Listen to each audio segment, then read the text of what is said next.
Hey, this is Sky. Welcome to my YouTube channel.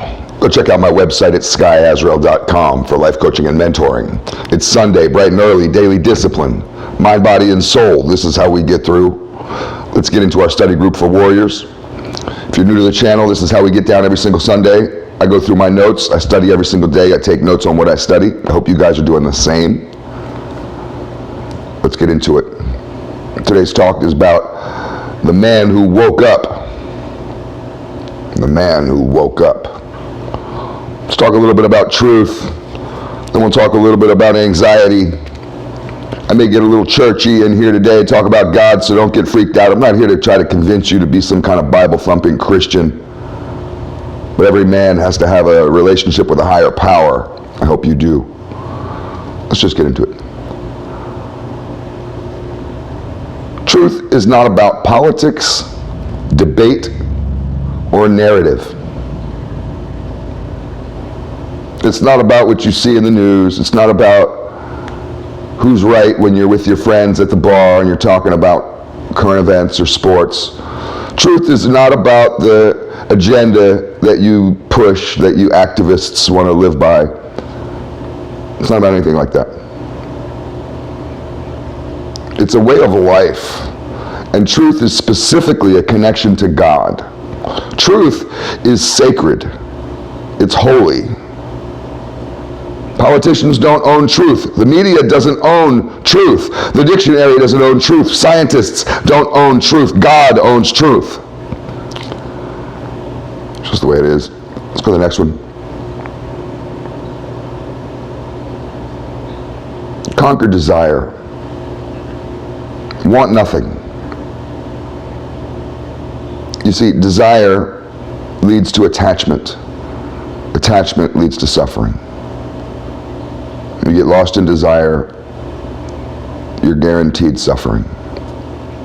So much of our lives is ruled by desire, even little tiny desires. Conquer all desire. It doesn't mean you get rid of it. It doesn't mean you purge it. It just means that you learn to master it. You control that beast. Desire can be an out-of-control animal. Go look at any drug addict. Go look at most rich people. Money-hungry demons. Control your desire. Now you have to understand this. You don't want to confuse your want with your needs. Everybody has needs. You're allowed to fulfill your needs, but you want to prioritize. You want to understand what your needs are.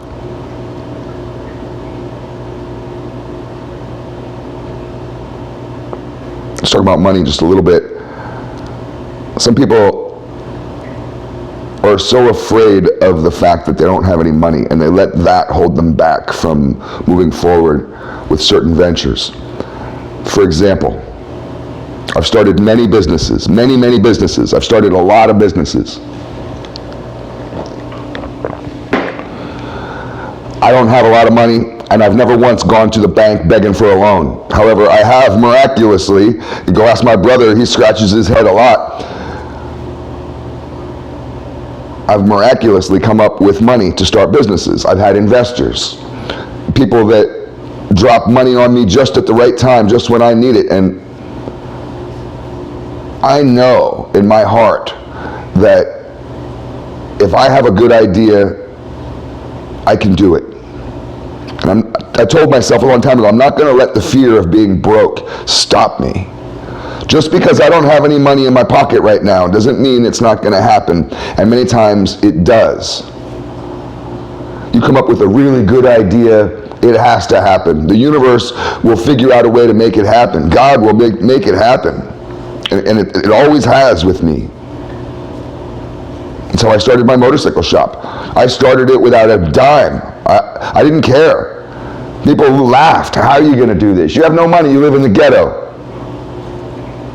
You live in one of the worst neighborhoods in town.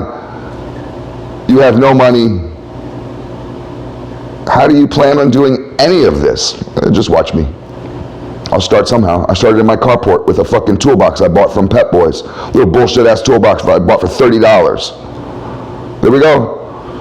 Put that toolbox on the ground. Had a little milk crate to sit on. There's my motorcycle shop. You can laugh all you want. A few years later, I ended up in magazines with a worldwide reputation, shipping t-shirts off to Australia and places like that. Laugh all you want. Let's go to the next one. You know, God never wanted a religion. Religion is what we did. And people criticize God. This is a big criticism that atheists have of Christianity. And they say, well, I can't be a Christian because God is this insecure narcissist who demands people to worship him, and if you don't show up on Sunday, he'll, torture you or, lash out. They have this kind of fantasy. None of that's true. God never wanted a religion. Religion has nothing to do with God. That's why I don't go to church.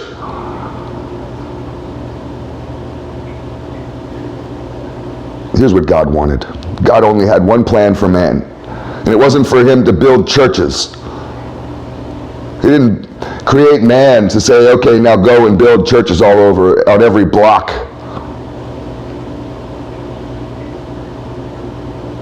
God wanted man to return to the kingdom of earth. He wanted the kingdom of earth to be back under the control of man once again. And it was at one point. There was the fall of man.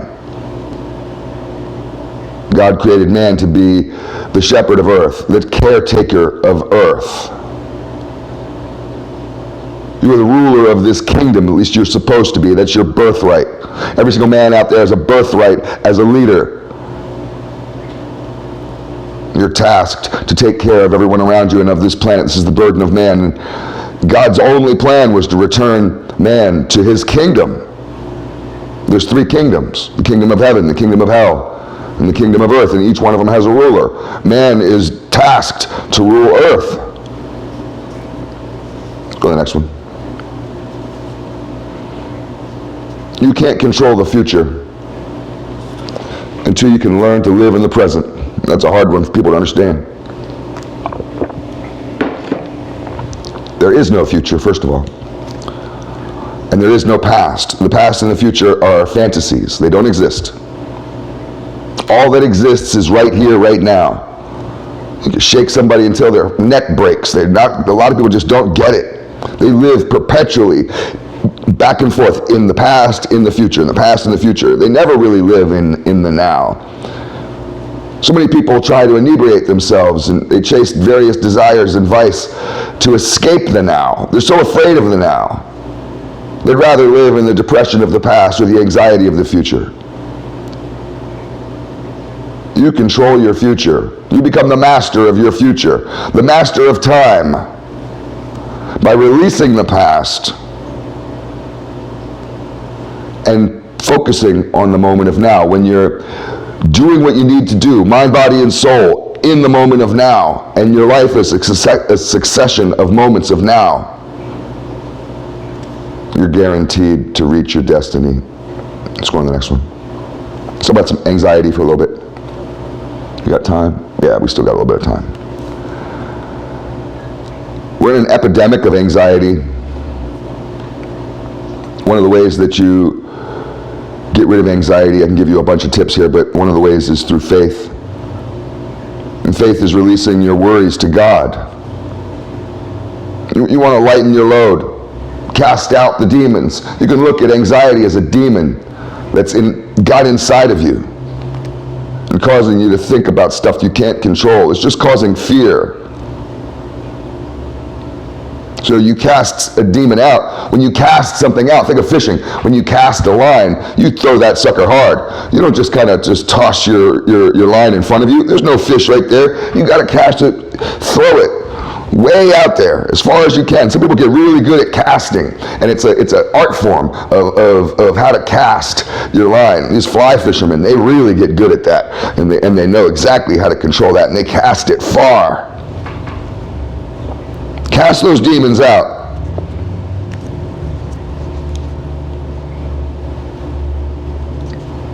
Stay more with anxiety, but let's move forward. Go to the next one. You know, the world has always been on the brink of total destruction. A lot of people worry about this stuff, man. You worry about the environment, you worry about World War III, worry about society collapsing, all the various stuff, Western civilization going down the tubes, all this stuff you hear about every day. I'm here to tell you, man, this has been going on my whole life. I'm 52 years old. I'll be 52 soon. I'm 51 now, and give me a month or so. August, I'll be 52. I guess I'm preparing myself early. This shit's been going on my whole life. In fact, if you study this, people have felt that this was the end of the world every generation since the beginning of time. Literally every generation thinks it's the end of the world. Your parents, your grandparents, everybody has said this crap, man. The only difference between my generation and your generation, say if you're younger than me, I know I got a lot of young men that follow this, is that we handled it better. We were raised tougher. I'm sorry to say, but we were. It's not that times were tougher. We were raised tougher. Our parents were tougher. Our parents weren't such helicopter parents. They didn't try to shield us from pain and from trauma and from the horrors of the world. And not only that, but we all understood that this whole thing could end at any time and that we could all be gone. So we lived more for the moment. You start living in the future too much and holding on to this idea of we're going to last forever, this ride's going to last forever, then you start to get anxiety attacks. It's like when you get so attached to your wife and you start thinking about your wife's death. She's right next to you. Enjoy her right now. Yeah, she's going to die sometime in 20 years. Who knows? Hopefully, longer than that. Hopefully 40 years, 50 years. Hopefully she lasts forever, outlasts you. But live in the now.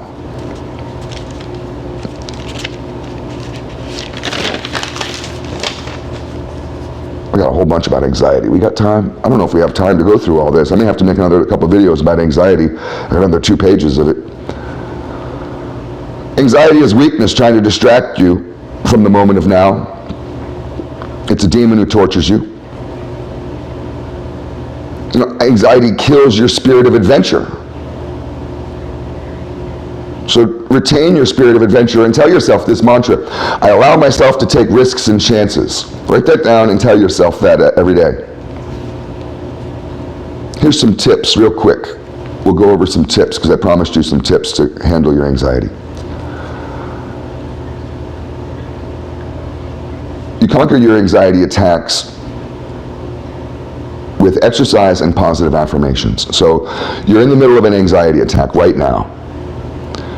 Do some push-ups. Push-ups are great. Do some burpees. Burpees are great. Do some squats. Squats are great. You don't need any weights. You could do this anywhere you are. Do them until failure. If you're doing push-ups, just keep pushing. Keep pushing, keep pushing, keep pushing. Push-ups. Just keep pushing. And as you're doing those push-ups, you're going to run a positive affirmation in your head. You're going to pick this positive affirmation specifically to target your anxiety. So what are you afraid of? You have to identify this. Be very good at identifying exactly what you're afraid of. What is this fear? Anxiety is typically fear-based. What are you afraid of? Why are you afraid? Identify it, pinpoint it, laser focus on it, and create a positive affirmation that goes directly against it. So if you're afraid of a test, I have to take my some sort of test tomorrow, SAT test. You're in high school. That was always a nervous thing. You're really worried about the SATs. Do your push-ups. Push up till failure and tell yourself, I can handle anything. I can handle anything. Tell yourself that as you drop on the ground out of breath, and keep telling yourself, I can handle anything. Whatever that positive affirmation is that you choose, just keep saying it. You will actually rewire your brain doing this. Another tip for controlling your anxiety is to read. Grab a book and read and become completely submerged in that book. You will release all of the fears and the bullshit that you're going through. Meditate. Learn to meditate. Release all thoughts to the universe with loving kindness as they arise. Find yourself a good position to sit in and meditate for 20 minutes. Do this every single day, 20 minutes a day. You give yourself at least 20 minutes a day of peace. You have a war that you fight all day long. 20 minutes a day will save you. Escape nature. Escape to nature. Don't escape nature. Escape to nature. You see how programmed by fucking Babylon I've become? Escape to nature. Escape to nature. You're an animal.